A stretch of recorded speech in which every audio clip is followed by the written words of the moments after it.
जीवन का हर क्षण निर्णय का क्षण होता है। प्रत्येक पद पर दूसरे पद के विषय में कोई निर्णय करना ही पड़ता है और निर्णय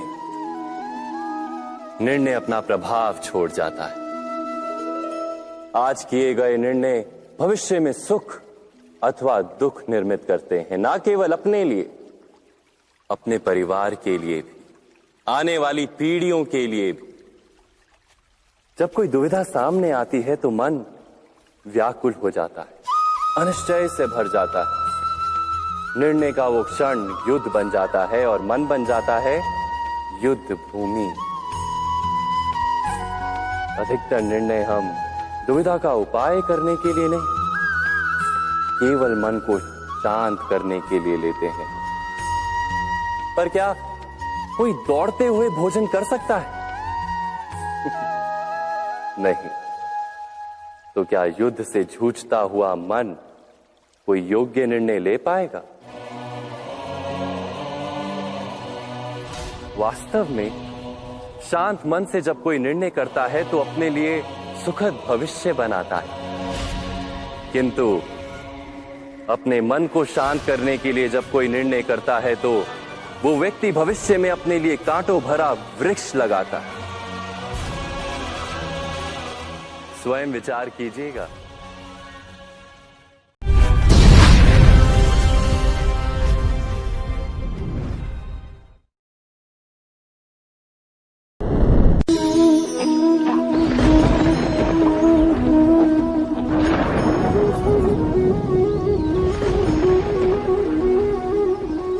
सपनों और पूर्वाभासों के आधार पर हम भविष्य के सुख दुख की कल्पना करते हैं। भविष्य के दुख का कारण दूर करने के लिए हम आज योजना बनाते हैं, किंतु कल के संकट को आज निर्मूल करने से हमें लाभ मिलता है या हानि पहुंचती है, ये प्रश्न हम कभी नहीं करते।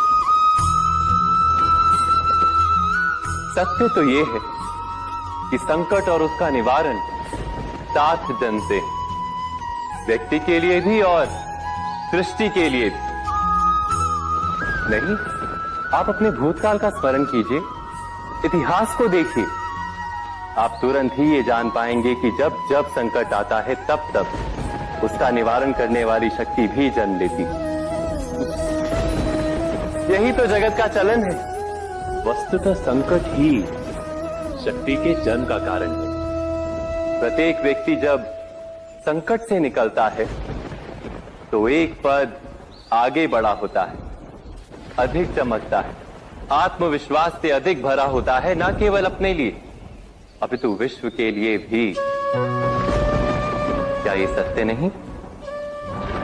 वास्तव में संकट का जन्म है एक अवसर का जन्म, अपने आप को बदलने का अवसर, अपने विचारों को ऊंचाई पर करने का अवसर, अपनी आत्मा को बलवान और ज्ञान मंडित बनाने का अवसर। जो ये कर पाता है उसे कोई संकट नहीं होता, किंतु जो ये नहीं कर पाता वो तो स्वयं एक संकट है विश्व के लिए। विचार कीजिए।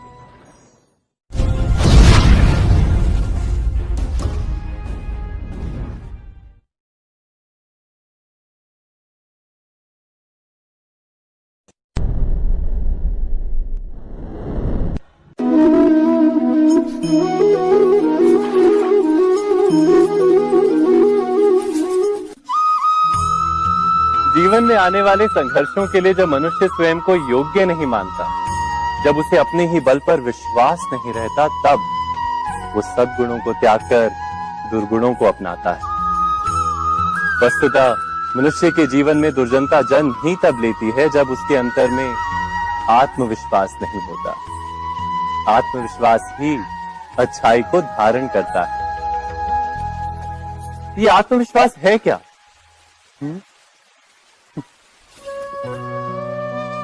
जब मनुष्य ये मानता है कि जीवन का संघर्ष उसे दुर्बल बनाता है, तो उसे अपने ऊपर विश्वास नहीं रहता।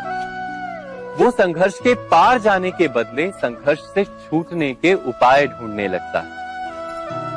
किंतु जब वो ये समझता है कि ये संघर्ष उसे अधिक शक्तिशाली बनाते, ठीक जैसे व्यायाम करने से देह की शक्ति बढ़ती, तो प्रत्येक संघर्ष के साथ उसका उत्साह बढ़ता है। अर्थात आत्मविश्वास और कुछ भी नहीं, मन की स्थिति, जीवन को देखने का दृष्टिकोण मात्र है। और जीवन का दृष्टिकोण तो मनुष्य के अपने वश में होता है। स्वयं विचार कीजिए।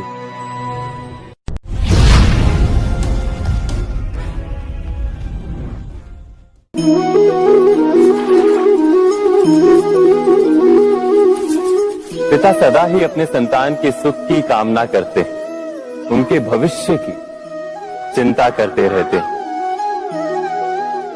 इसी कारणवश सदा ही अपने संतानों के भविष्य का मार्ग स्वयं निश्चित करने का प्रयत्न करते रहते। जिस मार्ग पर पिता स्वयं चला है, जिस मार्ग के कंकर पत्थर को स्वयं देखा है, मार्ग की छाया, मार्ग की धूप को स्वयं जाना है, उसी मार्ग पर उसका पुत्र भी चले, यही इच्छा रहती है हर पिता की। निस्संदेह उत्तम भावना है ये, किंतु 3 प्रश्नों के ऊपर विचार करना हम भूल ही जाते हैं। कौन से प्रश्न? प्रथम प्रश्न, क्या समय के साथ प्रत्येक मार्ग बदल नहीं जाते? क्या समय सदा ही नई चुनौतियों को लेकर नहीं आता? तो फिर बीते हुए समय के अनुभव नई पीढ़ी को किस प्रकार लाभ दे सकते हैं? दूसरा प्रश्न, क्या प्रत्येक संतान अपने माता पिता की छवि होता है? हाँ, संतानों को संस्कार तो अवश्य माता पिता देते हैं, किंतु भीतर की क्षमता तो ईश्वर देते हैं। तो जिस मार्ग पर पिता को सफलता मिली है, विश्वास है कि उसी मार्ग पर उसकी संतानों को भी सफलता और सुख प्राप्त होगा। तीसरा प्रश्न, क्या जीवन के संघर्ष और चुनौतियां लाभकारी नहीं होती? क्या प्रत्येक नया प्रश्न एक नए उत्तर का द्वार नहीं खोलता? तो फिर संतानों को नए नए प्रश्नों, संघर्षों और चुनौतियों से दूर रखना, ये उनके लिए लाभ करना कहलाएगा या हानि पहुंचाना? अर्थात जिस प्रकार संतान के भविष्य का निर्माण करने के बदले उसके चरित्र का निर्माण करना श्रेष्ठ है, वैसे संतानों के जीवन का मार्ग निश्चित करने के बदले उन्हें नए संघर्षों के साथ जूझने के लिए मनोबल व ज्ञान देना अधिक लाभदायक नहीं होगा? स्वयं विचार कीजिए।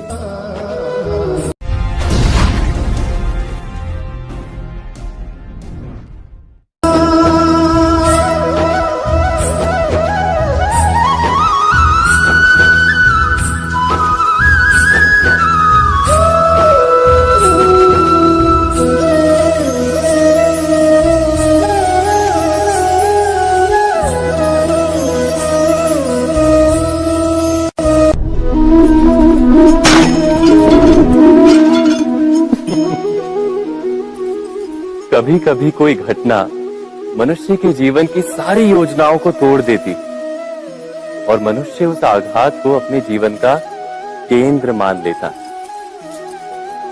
पर क्या भविष्य मनुष्य की योजनाओं के आधार पर निर्मित होते हैं? नहीं। जिस प्रकार किसी ऊंचे पर्वत पर सर्वप्रथम चढ़ने वाला उस पर्वत की तलाई में बैठकर जो योजना बनाता है, क्या वही योजना उसे उस पर्वत की चोटी तक पहुंचाती है?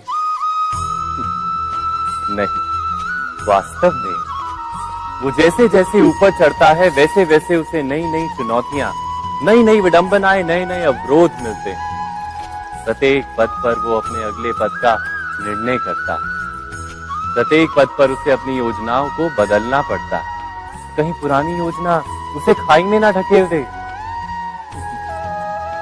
वो पर्वत को अपने योग्य नहीं बना पाता, केवल स्वयं को पर्वत के योग्य बना सकता है। क्या जीवन के साथ भी ऐसा ही नहीं? जब मनुष्य जीवन में किसी एक चुनौती को, एक अवरोध को अपने जीवन का केंद्र मान लेता है, अपने जीवन की गति को ही रोक देता है तो वो अपने जीवन में सफल नहीं बन पाता और ना ही सुख और शांति प्राप्त कर पाता। अर्थात जीवन को अपने योग्य बनाने के बदले स्वयं अपने को जीवन के योग्य बनाना ही सफलता और सुख का एकमात्र मार्ग नहीं। स्वयं विचार कीजिए।